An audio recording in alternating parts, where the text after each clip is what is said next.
Hello and welcome to a very windy Go Outdoors. Today we're going to be reviewing the Berghaus Adhara 700 Nightfall tent.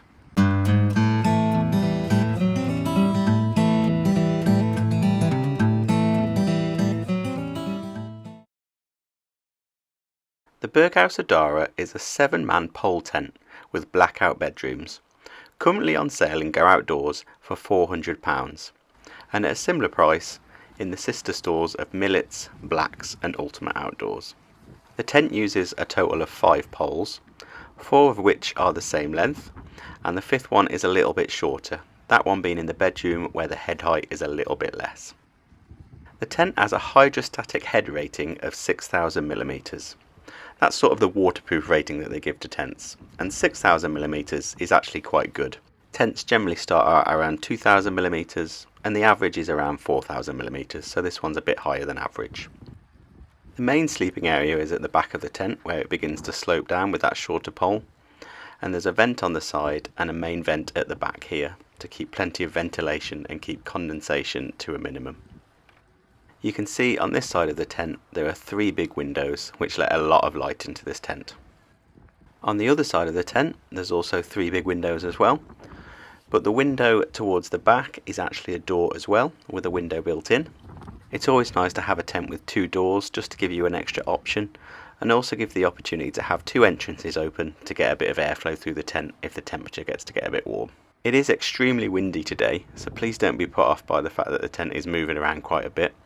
As you can see, there's a lot of guy lines missing or not tightened up properly. The fact that today there's been up to 45 mph winds and this tent is still holding up, I think puts it in a really good light. The poles on this are actually designed to flex a little bit. They're called ProFlex poles, so the movement is expected, but it would be considerably less if this was actually pegged out properly. Going back to the side of the tent just to have a look at this vent. It has one of these either side, and as you can see it's got some little velcro tabs which keep the vent open a little bit further, which help with ventilation. And down here we have the electric hookup entrance point where you can bring your electric hookup into the tent.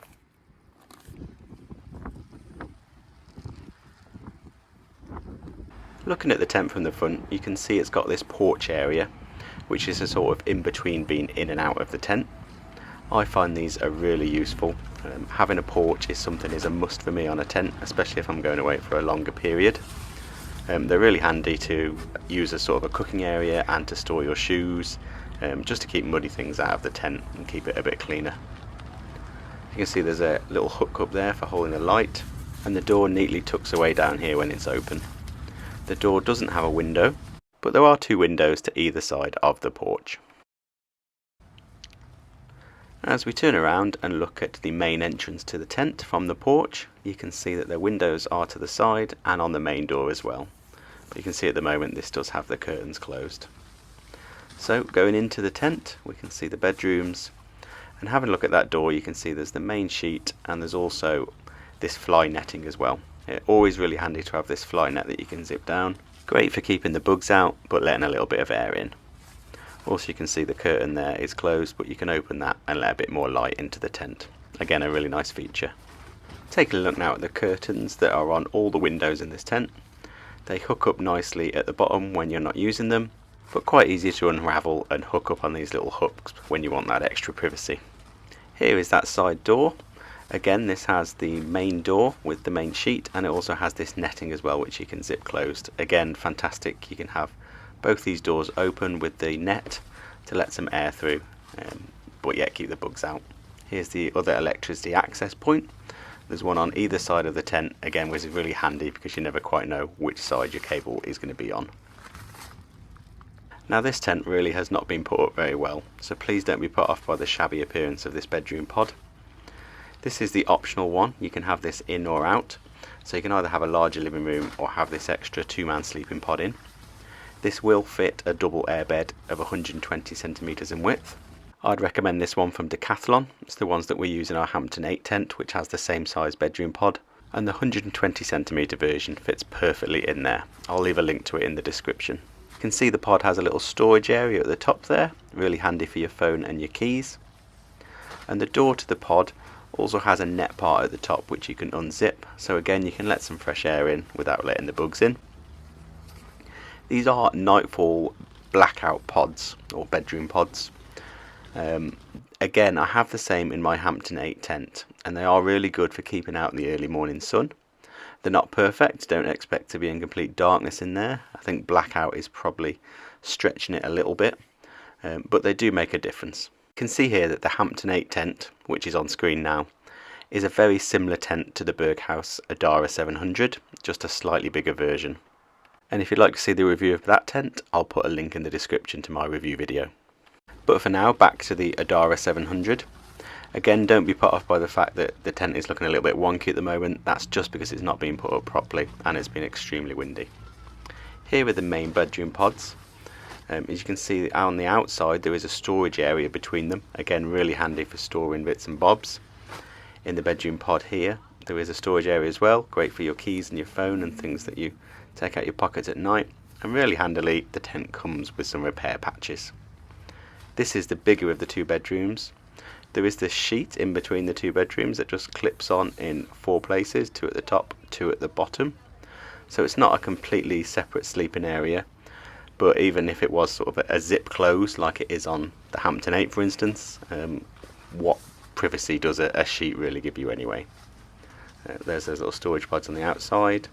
Again, in the smaller of the two bedrooms we have some storage areas. I always think that's great. At the back there is a vent just to let some fresh air in as well, which is really nice to keep the condensation down. There we can see the other electricity access point, a hanging point at the top for your lantern. You can see the pods clip in with little clips. They are coloured to make sure you can't put them in the wrong place. Leading up to that hook at the top of the tent where you'd put a light are these little straps. That would allow you to strap a cable in if you're having a mains powered light rather than a battery powered one.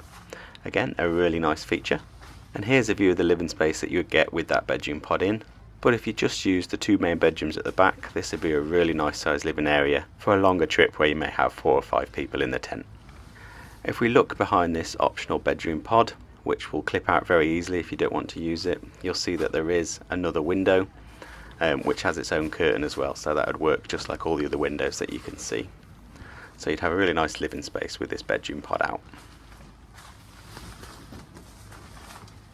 Without this bedroom pod in, you just have the main bedrooms at the back of the tent. The spec of the tent suggests that you could sleep 5 people in these bedrooms. However, realistically, they're really only going to sleep 4 people, 2 in each of the 2 bedrooms.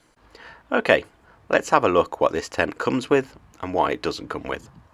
First of all, this porch area. You can see here at the moment there isn't anything on the floor, but it actually does come with a tarp.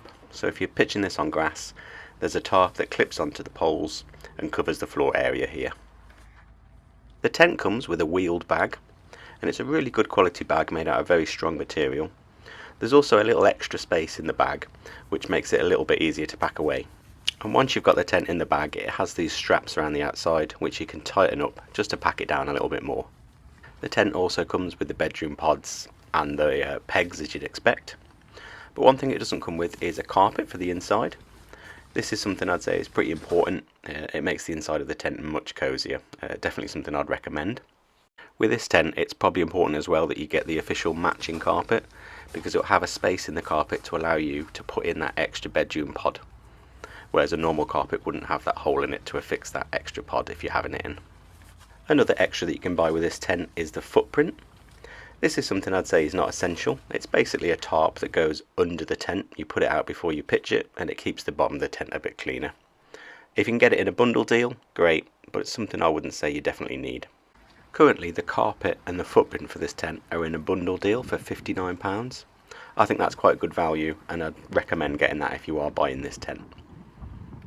The other bundle deal for this tent is for the carpet, the footprint, and an extra porch as well, which I think is a bit strange as this tent has a built-in porch already. But there is an extension that will fit on the front and provide you with more porch space if you need it. I think really this porch is designed to go with the Berghaus Adhara 500 tent, as that doesn't have a built-in porch. But for the price of buying a Berghaus Adhara 500 and this porch extension, You could buy this Berghaus Adhara 700 tent, which has a larger living area, that extra bedroom pod, and a built-in porch. So I find it a strange accessory. I think you should just buy the Berghaus Adhara 700, and not the 500 if you want the porch space.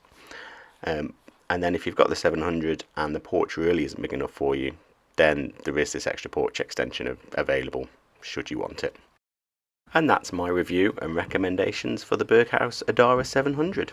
I do quite like this tent. I like the fact that it's got a flexible layout with that extra bedroom pod that you can have in or out. It's basically a smaller version of the tent that I actually own, the Hampton 8 tent. Again, I'll leave a link in the description for that video. So yeah, I like it. I would recommend it. If you do have any questions, please put them in the comments. I'll do my best to answer. If you'd like to pitch up on the channel and subscribe, that really would help. I've got lots of review videos of family tents, so please do take a look through my other videos. Thank you very much for watching, and happy camping.